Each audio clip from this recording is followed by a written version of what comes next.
अस्सलाम वालेकुम प्यारे बच्चों, आज हम सीखेंगे मज़मून उर्दू जमात अव्वल सफ़ा नंबर 66। कहानी समझदार बकरियाँ। किसी गांव के पास एक नदी थी। इस पर एक छोटा सा पुल था। एक वक्त में एक ही आदमी इस पर से गुजर सकता था। एक दिन ऐसा हुआ कि एक बकरी आधी दूर तक पुल पर आ गई।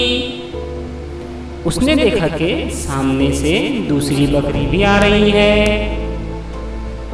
दोनों आमने सामने खड़ी हो गई।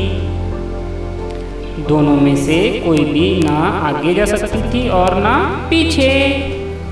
पहली बकरी ने कहा,